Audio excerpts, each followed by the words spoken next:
Professor Nam Yong Lee's long commentary. When 4 waves of crisis hit Korea at once, the anxiety and exhaustion that the Korean people are feeling today are not a matter of subjective sentiment. They are a reality confirmed by international statistics. According to the IMF, the average global inflation rate was 6.8% in 2023, 5.9% in 2024, and is projected to remain in the mid-4% range in 2025. In other words, we are not seeing a short, sharp spike in prices, but a prolonged phase of slowly easing yet still elevated inflation. Global growth in 2025 is expected to hover around 3%, a level often described as a recovery without much strength. As of 2024, Korea's total fertility rate stands at 0.75 children per woman, the lowest in the world, and barely 1/3 of the population replacement level of 2.1. The share of the population aged 65 and over is about 19.3%, meaning 1 in 5 Koreans is already elderly. Korea has effectively moved beyond an age society and is entering a super-age society. In this commentary, I divide these great waves of crisis into 4 broad domains: people's livelihoods and the real economy, politics and the institutional system, foreign affairs and national security, and youth and the digital sphere.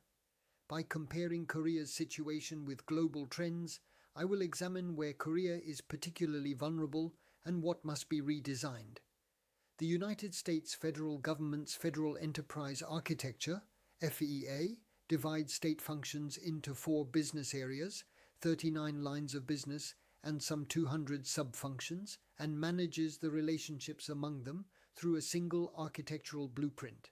Korea, too, must stop looking at the economy, politics, security, and the digital realm as separate silos, and instead re-examine and overhaul them through a single lens of relational design. Livelihoods and the real economy. The whole world is struggling, but Koreans are trapped by debt and housing. The central economic question facing the world today is this: prices are high, growth is low, debt is rising. How do we protect the lives of ordinary people and the middle class under these conditions? After COVID-19, governments across the world deployed massive fiscal packages and then raised interest rates rapidly to get inflation under control. As a result, in the United States and Europe as well, mortgage payments and basic living costs have increased, and there are frequent reports that soaring heating and electricity bills have pushed households to the brink. On top of this shared global challenge, Korea carries an additional, particularly heavy burden: one of the highest levels of household and private sector debt in the world, combined with an asset structure heavily concentrated in housing prices and JONTs, lump sum rental deposits. According to the BIS and various international datasets, Korean household debt was around 100% of GDP in 2023 and still about 91% in the second quarter of 2024. By international standards, this places Korea among the very highest and often at the very top of advanced economies. Over the same period, Korea's general government debt was in the upper 40% of GDP range, well below the OECD average of around 110% in 2023. In short, the state still has some room to breathe, but households are already gasping for air. An even more serious problem is where this debt is tied up. A very large share of Korean household assets is concentrated in real estate, apartments and JONs or WOLs, monthly rent deposits. When housing prices fluctuate even slightly, or when interest rates rise by just 1 or 2 percentage points, the entire life plan of people in their 30s, 40s and 50s is shaken at once.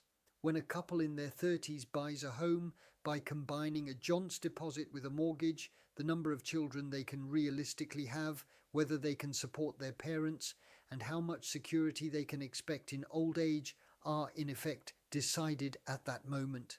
Demographic structure further amplifies the pressure on livelihoods and the real economy. The number of babies born in 2024 is around 238,000, a slight rebound from the previous year. but less than half the roughly 600,000 births per year seen in the early 2000s. Taken together, a total fertility rate of 0.75, annual births in the 200,000 range, and a 19.3% elderly share tell a stark story. An economy where the number of people working is shrinking, the number of people to care for is increasing, and the level of debt is already very high. For this reason, the focus of livelihood and economic policy should not be how high housing prices can be allowed to rise, or when interest rates can be cut, but rather at what level the total volume of household and private debt must be capped, and how housing, finance, taxation, and welfare can be redesigned as a single relational system. In FEA terms, housing, finance, loans and credit, taxation, and welfare and pensions are functions that must be designed together on a single platform. In Korea, whenever housing prices rose, the typical response was to tighten loan regulations, and when low-income households were struggling, the government distributed temporary relief payments. Each function was adjusted in isolation. From now on, Korea needs to anchor household and private debt growth within the bounds of nominal GDP growth, and, for young people and non-homeowners, move away from policies that push them to buy homes by taking on more debt. Instead, it should build a long-term ladder based on public rental housing, long-term low-interest financing, and support for accumulating one's own capital. Politics and the system. Why does a country full of institutions feel like a brawl without rules? Political and systemic crises are a common phenomenon across the United States, Europe, and Latin America. The United States is beset by extreme polarization, legislative paralysis, and legal risks surrounding former and current presidents, prompting the criticism that the home of democracy is undermining trust in itself. In Europe, far-right and populist parties now claim 20 to 30% of the vote in countries such as France, Italy, and the Netherlands, destabilizing traditional two-party systems. In many Latin American nations, anger over corruption and inequality has spilled into mass protests and frequent changes of government. The core phrase in this global discourse is that institutions remain in place, but the trust that sustained them has collapsed. According to an OECD trust survey conducted in 2023, 37% of Korean respondents said they trust the national government, roughly in line with the OECD average of 39%, but down sharply from 49% in 2021, a 12 percentage point drop in just 2 years. Among young people aged 15 to 29, more than 60% say they do not trust the government in some surveys. Interest in and engagement with politics remain high, but faith in politics as a system that solves problems is eroding rapidly. Korea's political and systemic crisis goes one step further. Constitutionally mandated institutions, the National Assembly, the executive, the courts, independent commissions, as well as the media and civil society all exist on paper, and elections are held regularly with voter turnout above the OECD average. Yet many citizens ask themselves, is this a contest played by rules or a free-for-all in which the rules no longer matter? Laws and institutions, which should be common rules upheld regardless of who holds power, too often appear as weapons wielded by one camp against another.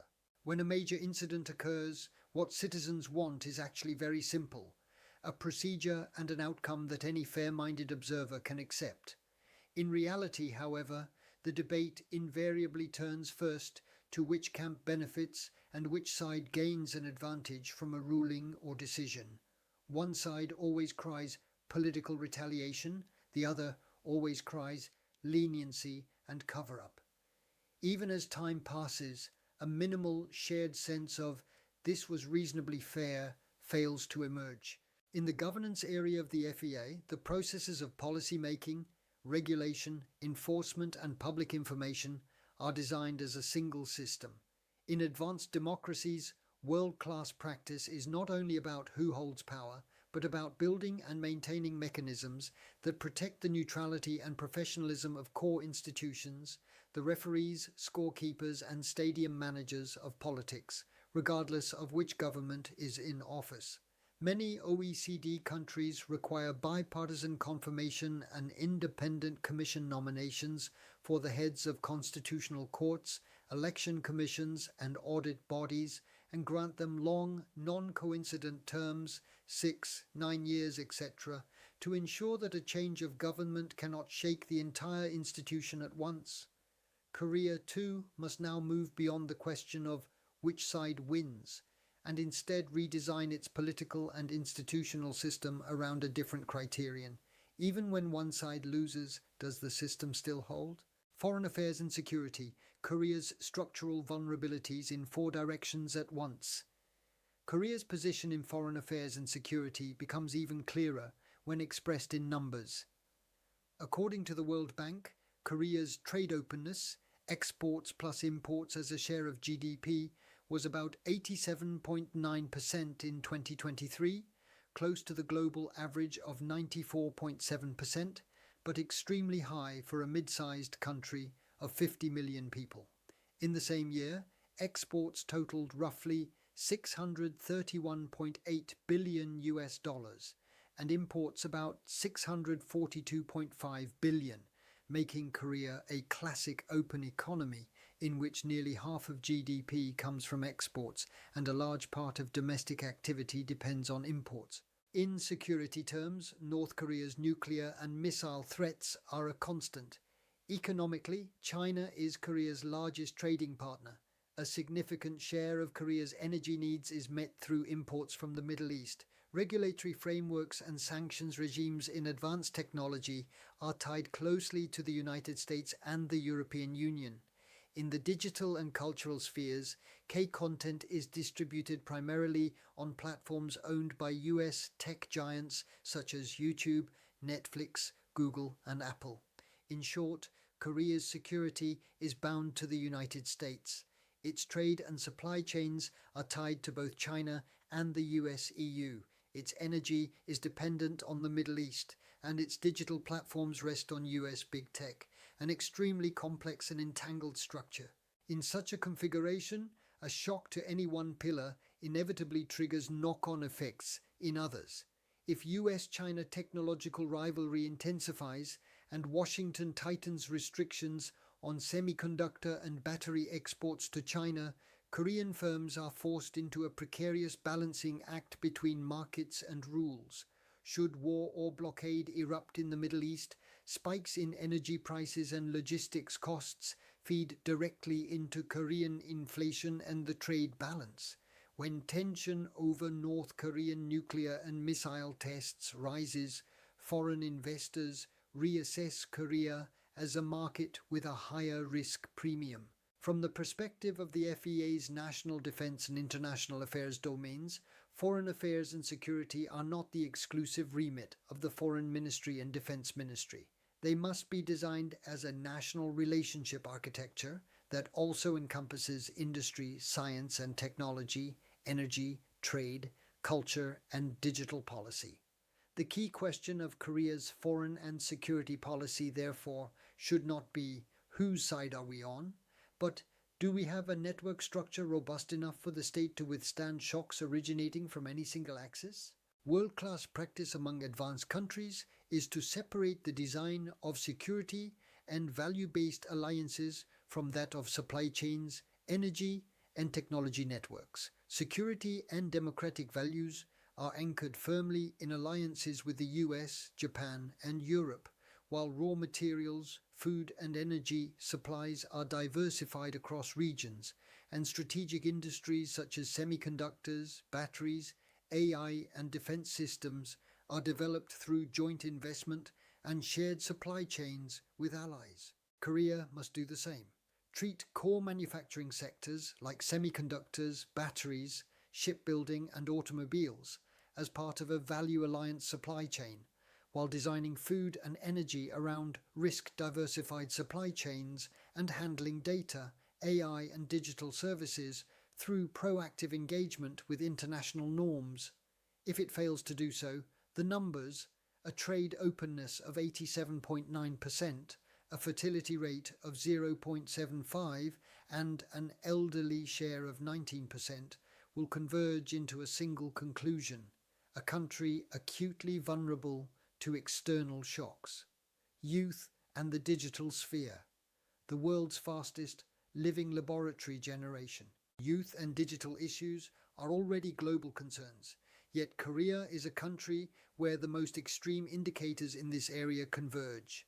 Statistics Korea and numerous studies show that suicide is the leading cause of death among Koreans aged 10 to 39. In 2020, 957 young people aged 9 to 24 took their own lives, an average of 2 per day, and the rate has not declined significantly since. At the same time, Korea is one of the most digitally saturated societies in the world. Telecommunications data show that smartphone penetration reached 94.8% in 2023 and exceeds 99% among people in their teens through their 50s. In effect, virtually the entire population uses a smartphone.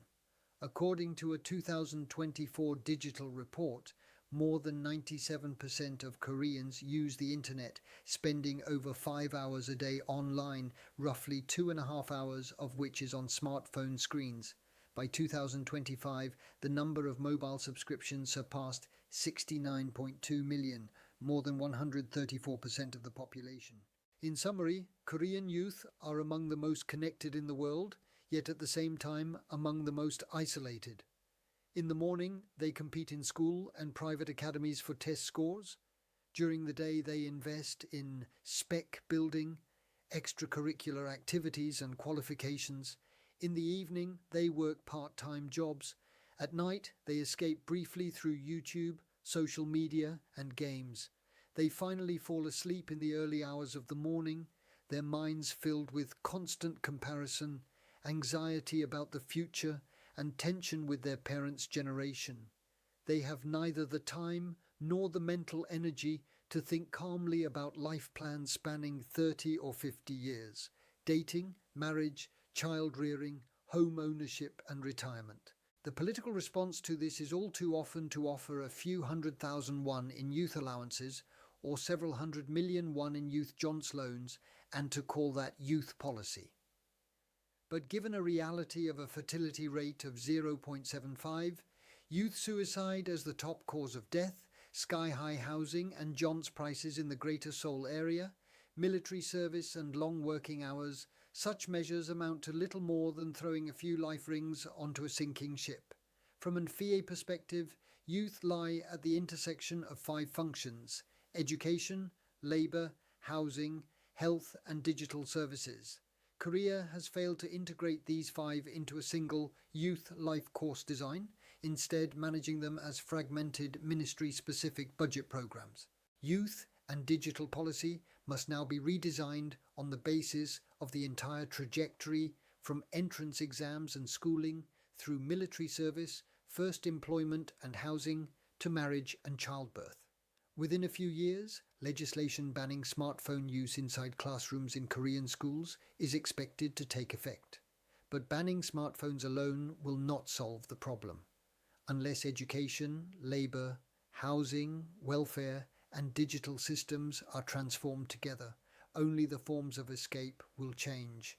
We need a fundamental shift in perspective that treats young people not as mere objects of policy, but as subjects in the design of the nation's relational architecture. On the basis of relational philosophy, we must change relationships, not just objects.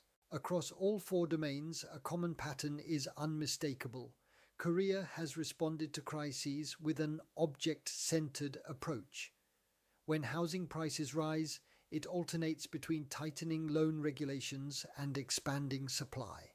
When youth are struggling, it offers subsidies and jobs loans. When the North Korean nuclear threat escalates, it buys more weapons.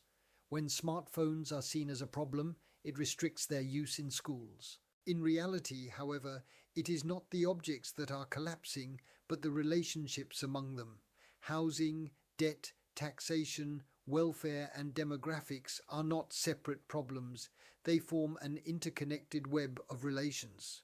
The National Assembly, the executive, the judiciary, The media and civil society are not isolated institutions, but a network through which power and responsibility circulate. Foreign affairs and security are not just a list of countries, the US, China, Japan, Russia, North Korea, and the states of the Middle East, but a multi-layered mesh of values, supply chains, military ties, energy flows, and technology. Relational philosophy views the world not through the lens of what exists, but how things are connected. The message of the US FEA is essentially the same. Do not simply catalogue government functions, but map and manage the flows, information and lines of responsibility between them as an architectural design. The OECD and IMF, in warning that aging and shrinking working-age populations will significantly drag down growth in advanced economies, repeatedly single out Korea, Japan, and Italy as the countries facing the greatest shocks. This is not merely a demographic issue. It is a question of how education, labor markets, welfare, public finances, and immigration policy are connected. Looking ahead, Korea's strategic shift can be summarized in three directions. First, from objects to relationships. Policy goals must move away from chasing individual indicators, housing prices, interest rates, exchange rates, youth unemployment, and instead focus on how to rebalance risk and wealth among households, firms, the state, and generations. Second, from short-term fixes to long-term design. Rather than bundling together 1 or 2 year measures, Korea must first draw up a 10 or 30-year national blueprint and then adjust budgets and institutions each year in accordance with that architecture. Third, from regime-centered politics to system-centered governance. Korea must define a core list of rules that no government may tamper with lightly and protect them through the constitution, law, and independent institutions. Korea's choice: compressed collapse or a new leap through relational design. By the numbers, Korea today is one of the world's fastest aging, most indebted, and most hyper-connected societies. A total fertility rate of 0.75, an elderly share of 19.3%, household debt of 90 to 100% of GDP, trade openness of 87.9%, smartphone penetration of 94.8%, and suicide as the leading cause of death among youth all coexist within a single country. The OECD warns that if current trends in low fertility and rapid aging continue, Korea's population could shrink to about half its current size by around 2100, and the old age dependency ratio, population aged 65 plus divided by those aged 15 to 64, could exceed 70%, the highest among OECD members. International financial institutions, including the BIS, have repeatedly cautioned that Korea's high level of private debt may constrain future growth and consumption. All of these figures converge into a single fundamental question: can Korea sustain itself into the next generation if it leaves this structure untouched? Korea's future ultimately comes down to a choice. If the country continues to ignore relational design and relies on piecemeal, object-by-object patchwork, the model of compressed growth may deteriorate into a textbook case of compressed collapse. If, however, Korea embraces relational philosophy and FEA-type thinking and weaves together livelihoods and the real economy, politics and institutions, foreign affairs and security, and youth and digital issues into a single coherent design, it can become a second-stage advanced country model that succeeds through relational architecture. That is a Korea in which the economy, welfare, politics, foreign policy, and digital governance are aligned in one direction. A Korea in which young people are not objects of debt and despair, but protagonists in building a new relational infrastructure. A Korea in which institutions are not weapons of partisan warfare, but trusted referees. Such a choice cannot be left to any single individual or single administration. It requires a collective decision by honest citizens, conscientious intellectuals, and responsible political leaders. We stand at a crossroads. Will Korea slide toward compressed collapse or seize a new leap forward through relational design? The people themselves must awaken if this country is to survive and prosper again. Thank you for watching Professor Nam Yong Lee's long commentary.